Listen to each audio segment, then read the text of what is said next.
نحمده ونصلي على رسوله الكريم اما بعد فاعوذ بالله من الشیطان الرجیم بسم اللہ الرحمن الرحیم۔ سورۃ الروم کی آیت نمبر 54 سے آج کے سبق کا آغاز کریں گے۔ رب اشرح لی صدری ویسر لی امری واحلل عقدۃ من لسانی یفقهوا قولی رب زدنی علما رب زدنی علما رب زدنی علما اللہم فقہنا فی الدین اللہم فقہنا فی الدین اللہم فقہنا فی الدین۔ اعوذ باللہ السمیع العلیم من الشیطان الرجیم من ہمزہ ونفخہ ونفثہ۔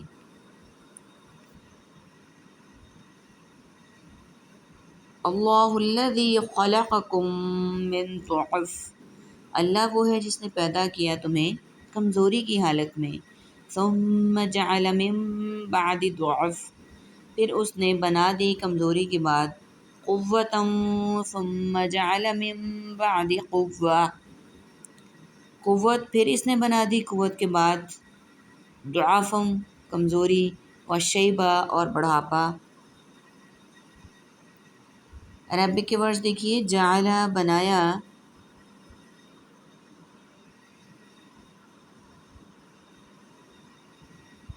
جعل پھر رپیٹ ہو رہا ہے، اور آیت کے اینڈ میں شیبہ، بڑھاپا۔ یہ اللہ وہ ہے جس نے پیدا کیا تمہیں کمزوری کی حالت میں، پھر اس نے بنا دی کمزوری کے بعد قوت، پھر اس نے بنا دی قوت کے بعد کمزوری اور بڑھاپا۔ اس آیت مبارکہ میں اللہ سبحانہ و تعالیٰ سٹیپ بائی سٹیپ انسان کے تمام جو منازل ہیں وہ بتا رہے ہیں کہ اللہ تعالیٰ نے سب سے پہلے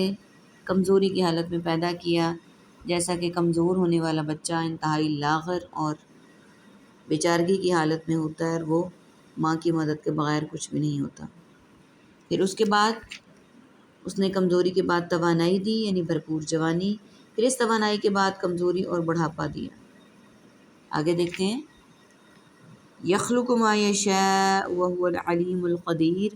وہ پیدا کرتا ہے جو وہ چاہتا ہے اور وہی خوب علم والا ہے، بہت قدرت والا ہے۔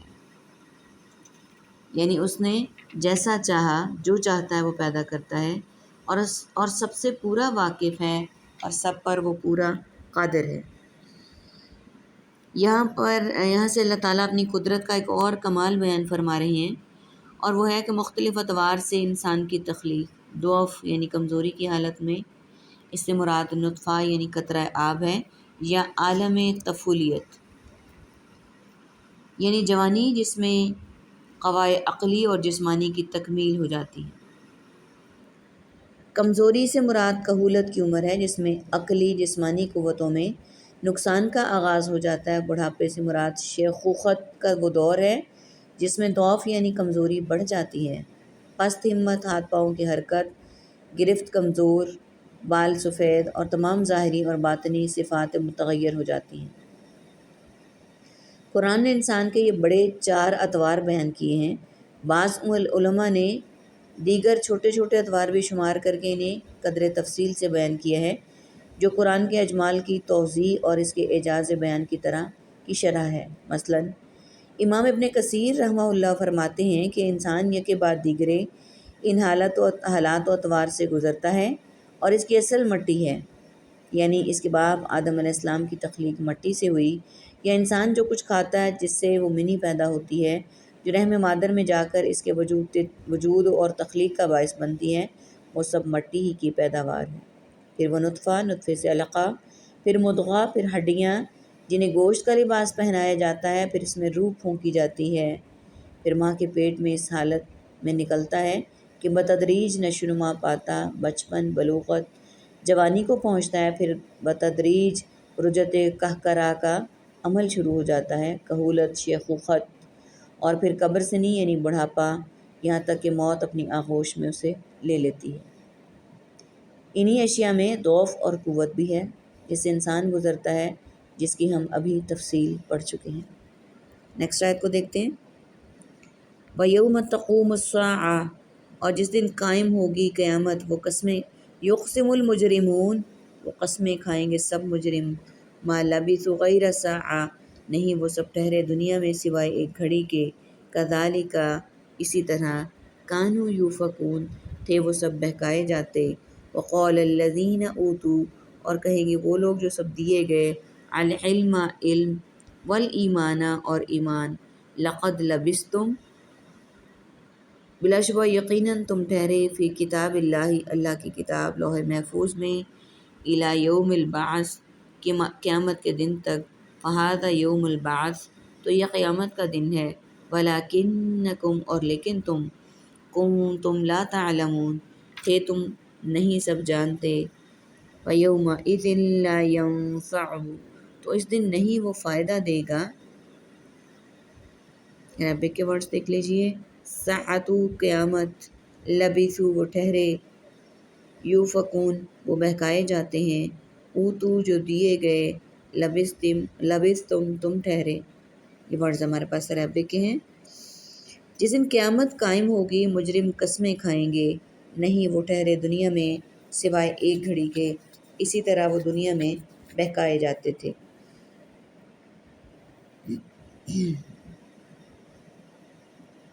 ساتھ کے معنی گھڑی، لمحہ مراد قیامت ہے۔ اس کو ساتھ اس لیے کہا گیا کہ اس کا وقوع جب اللہ چاہے گا ایک گھڑی میں ہو جائے گا، یا اس لیے کہ یہ اس گھڑی میں ہوگی جو دنیا کی آخری گھڑی ہوگی، دنیا میں یا قبروں میں۔ یہ اپنی عادت کے مطابق جھوٹی قسمیں کھائیں گے، اس لیے کہ دنیا میں وہ جتنا عرصہ رہے ہوں گے ان کے علم میں ہی ہوگا، اور اگر مراد قبر کی زندگی ہے تو اس کا حلف جہالت پر ہوگا، کیونکہ وہ قبر کی مدت نہیں جانتے ہوں گے۔ بعض کہتے ہیں آخرت کے شدائد اور ہولناک احوال کے مقابلے میں دنیا کی زندگی انہیں گھڑی کی طرح لگے گی۔ افکن رجل کے معنی ہے سچ سے پھر گیا، مطلب ہوگا اسی پھرنے کے مثل وہ دنیا میں پھرتے رہے یا بہکے رہے۔ اور کہیں گے وہ لوگ جو دیے گئے علم اور ایمان، بلا شبہ یقیناً تم ٹھہرے اللہ کی کتاب لوح محفوظ میں قیامت کے دن، تو یہ قیامت کا دن ہے اور لیکن تم نہیں جانتے۔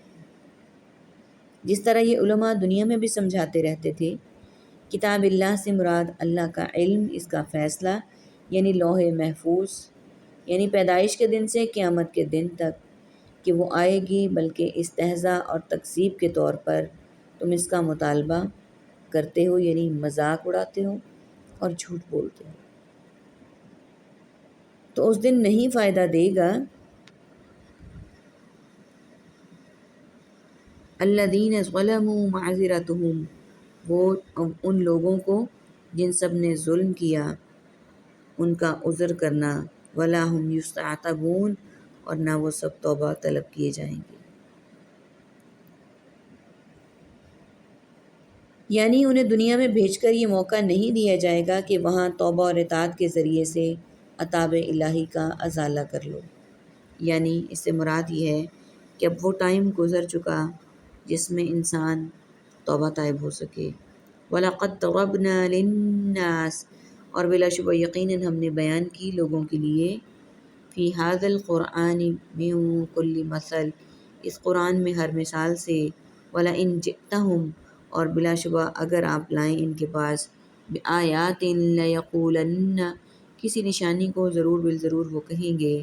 الذین کفروا وہ لوگ جنہوں نے کفر کیا، ان انتم الا مبتلون نہیں تم سب مگر جھوٹے بولنے والے، کذالک اسی طرح،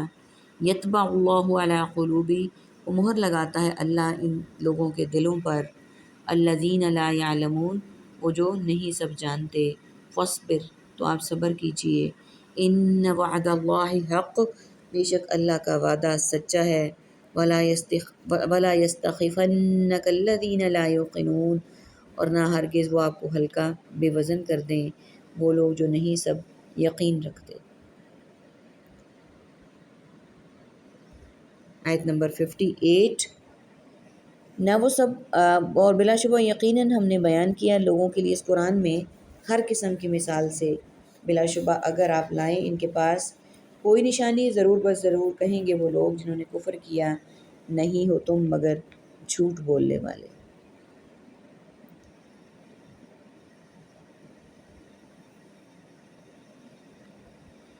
جس سے اللہ کی توحید کا اثبات اور رسولوں کی صداقت واضح ہوتی ہے، اسی طرح شرک کی تردید اور اس کا بطلان نمایاں ہوتا ہے۔ وہ قرآن کریم کی پیش کردہ کوئی دلیل ہو یا ان کی خواہش کے مطابق کوئی معجزہ وغیرہ، یعنی